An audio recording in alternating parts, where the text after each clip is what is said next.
नमस्कार, खबर for you में आप सभी का स्वागत है। मेरे साथ है रुपेश राय जी और आज जानेंगे उत्तर प्रदेश के छठे चरण के लोकसभा चुनाव की परिस्थिति के बारे में। क्या चल रहा है, जानते हैं सीधे-सीधे रुपेश जी के साथ। बहुत-बहुत स्वागत है रुपेश जी। क्या चल रहा है छठे चरण में उत्तर प्रदेश के लोकसभा के 14 सीटों पर? बहुत-बहुत धन्यवाद राजेश जी। जी, आपने बिल्कुल सही कहा कि छठे चरण में उत्तर प्रदेश में 14 लोकसभा क्षेत्रों पर चुनाव होने वाले हैं और मैं आपको ये बता दूं कि 14 में से पिछली बार 5 गैर भाजपा के पास था, यानी विपक्षी पार्टी के पास था, जिसमें से 4 बहुजन समाजवादी पार्टी और 1 समाजवादी पार्टी के पास था। और समाजवादी पार्टी के पास जो सीट है वो बहुत ही चर्चित सीट है, आजमगढ़ की सीट। लेकिन 2022 में जब उपचुनाव हुए, वहां पर अखिलेश यादव का सीट खाली करने के बाद से तो फिर वो सीट भाजपा के खाते में आ गई और एक भोजपुरी सुपरस्टार वहां से निरहुआ ने वो सीट जीत लिया।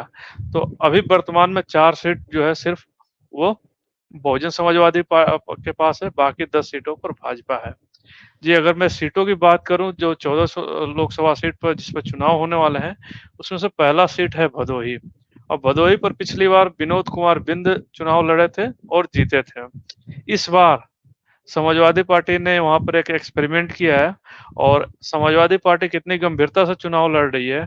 इंडी अलायंस के गठबंधन के नाम पर बिना मांगे ये सीट तृणमूल कांग्रेस ममता बनर्जी के पार्टी को दिया गया है। हालांकि वहां के जो कैंडिडेट हैं पूर्व समाजवादी पार्टी के ही नेता हैं, लेकिन वो टीएमसी के सिंबल पर वो चुनाव लड़ रहे हैं यहाँ से।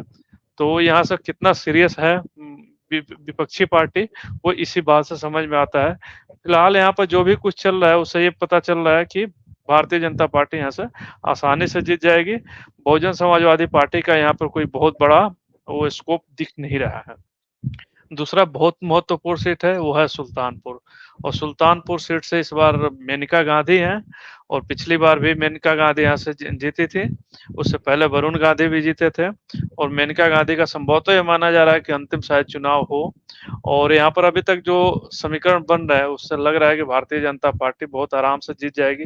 हालांकि सपा के तरफ से यहाँ पर राम भुआल निषाद हैं और बहुत अच्छे से चुनाव लड़ रहे हैं। और बसपा की तरफ से उदयराज वर्मा यहाँ पर हैं, वो भी चुनाव अच्छा खासा लड़ रहे हैं, लेकिन फिर भी यहाँ पर बसपा का उतना ज्यादा स्कोप दिखाई नहीं दे रहा है। तीसरा सीट है वो भी बहुत चर्चित सीट है, प्रतापगढ़ सीट। अब प्रतापगढ़ से आपको पता है सिर्फ एक ही नाम याद आता है, राजा भैया। और राजा भैया बहुत अजमंजस में थे कि किधर जाएं, इधर जाएं, उधर जाएं, समाजवादी को सपोर्ट करें, भारतीय जनता पार्टी को सपोर्ट करें। लेकिन फिलहाल वो ऐसा लग रहा है कि जैसे उनका झुकाव कहीं ना कहीं समाजवादी पार्टी की तरफ से हुआ है, कुछ बातें बन गई है। तो वो इस समय समाजवादी पार्टी का यहाँ पर एक तरह से समर्थन कर रहे हैं और ये देखना होगा कि यहाँ पर कौन जीतता है। बीजेपी के साथ यहाँ पर एक परेशानी और है कि संगम लाल गुप्ता को जो दिए हैं वो सिर्फ मोदी के नाम पर वोट मांग रहे हैं।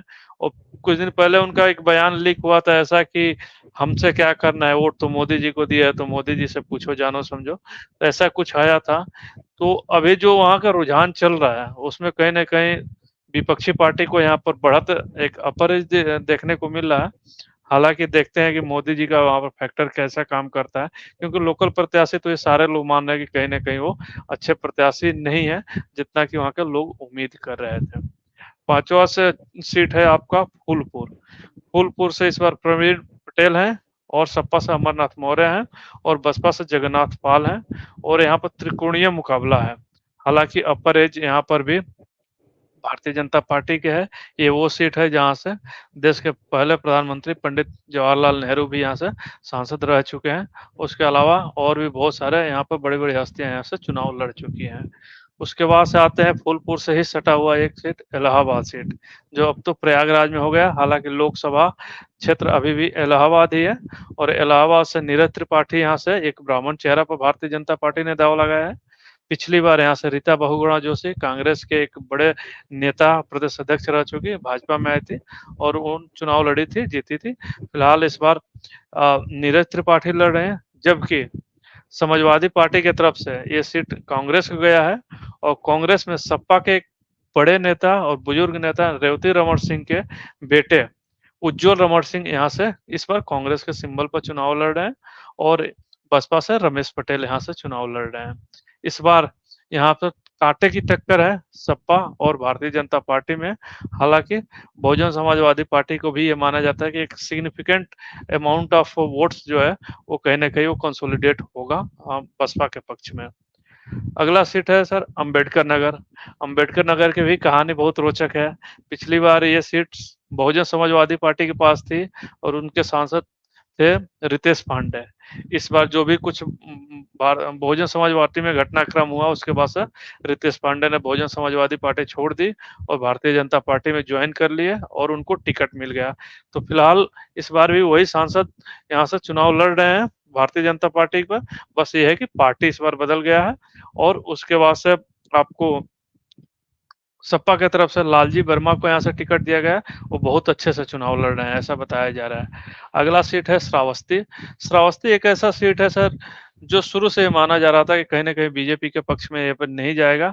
हालांकि यहाँ से साकेत मिश्रा चुनाव लड़ रहे हैं और सिरो राम शिरोमणि वर्मा यहाँ से समाजवादी पार्टी की तरफ से लड़ रहे हैं। अब मोइनुद्दीन खान अहमद एक मुस्लिम उम्मीदवार बसपा की तरफ से लड़ रहे हैं। यहाँ पर कहीं ना कहीं भारतीय जनता पार्टी और बहुजन समाजवादी पार्टी में यहाँ पर टक्कर है। समाजवादी पार्टी को ऐसा उम्मीद लगाया जा रहा है कि कहीं ना कहीं तीसरे स्थान पर रहेगी। अगला सीट है सर डुमरियागंज। डुमरियागंज वही सीट है जहां से जगदम्बिका पाल जो कि उत्तर प्रदेश के एक दिन के लिए मुख्यमंत्री बनने के लिए जाने जाते हैं। हालांकि उनको कोर्ट से वो भी चीज निरस्त कर दिया गया था, तो हम ऐसा टेक्निकली नहीं कर सकते। वो भी इस समय लगातार तीसरी बार भारतीय जनता पार्टी के सिंबल पे यहाँ पर चुनाव लड़ रहे हैं। इससे पहले वो कांग्रेस से भी रह चुके थे 2009 में सांसद, तो यहाँ से कई बार सांसद रह चुके हैं। फिलहाल तीसरी बार हैट्रिक लगाने के चक्कर में है भारतीय जनता पार्टी के सिंबल पर और यहाँ का चुनाव बहुत रोचक होने वाला है। इस बार कुशल तिवारी के साथ वहां पर चुनाव है। अगले सीट है बस्ती।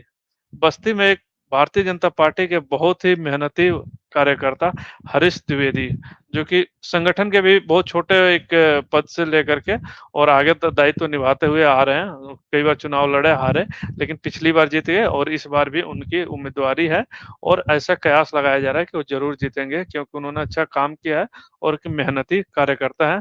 भारतीय जनता पार्टी के संगठन में भी बहुत तरह से उन्होंने अपना दायित्व निर्वाह किया है। बंगाल और असम सहित कई राज्यों में वो प्रभारी सह प्रभारी के रूप में भी काम किए हैं। उसके बाद से संत कबीर नगर। संत कबीर नगर भी एक बहुत ही अच्छा सीट है और यहाँ से प्रवीण निषाद हैं जो कि कभी गोरखपुर से भी सांसद हुए थे उपचुनाव में। उसके बाद से वो भारतीय जनता पार्टी के साथ गठबंधन में आ गए और उसके बाद से भारतीय जनता पार्टी के सिंबल पर वो चुनाव लड़ रहे हैं। हालांकि निषाद पार्टी का यहाँ पर समर्थन है और उन्हीं के एक सीट गया था लेकिन सिंबल इस समय इस बार भारतीय जनता पार्टी का ही है और उसके विपक्ष में है लक्ष्मीकांत निषाद। यानी दो निषाद लोगों के बीच में यहाँ पर चुनाव का महामुकाबला है। अगला सीट है लालगंज। लालगंज बहुत फेमस सीट है, कई सारे सीरियल्स में आपको दिखाए गए होंगे लालगंज के।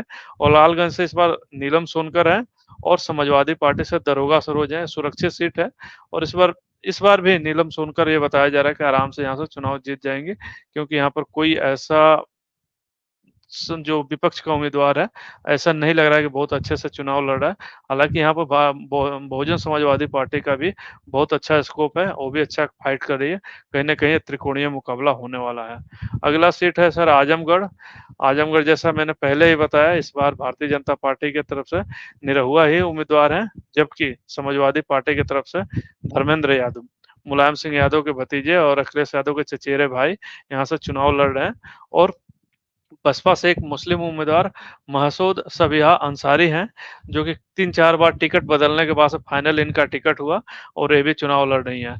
तो इस प्रकार से यहाँ से अगर देखें तो जो जातीय समीकरण या जो पूरा समीकरण यहाँ पर बन रहा है कहीं ना कहीं समाजवादी पार्टी का माना जा रहा है कि बहुत आसानी से यहाँ पर जीत जाएगी। हालांकि निरहुआ यहाँ से टक्कर दे रहे हैं लेकिन ये सीट मान के चलिए कि समाजवादी पार्टी के खाते में आ रही है, पूर्वांचल की सीट। अगला सीट है सर जौनपुर।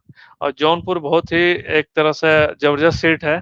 यहाँ पर कैसे राजनीति होता है उसका बहुत ताजा उदाहरण यहाँ से मिला। भारतीय जनता पार्टी ने कृपा शंकर सिंह को लड़ाया है जो कभी मुंबई के चुनाव के राजनीति करते थे, वहां से जीते थे। उसके बाद से उनको लाकर यहाँ से चुनाव लड़ाया। यहाँ से जिनको बसपा के टिकट मिले थी अंदर खाने क्या हुआ कैसा क्या हुआ, उन्होंने टिकट वापस कर दिया या बसपा ने उनसे टिकट ले ली, इस पर भी चर्चा चल रहा है।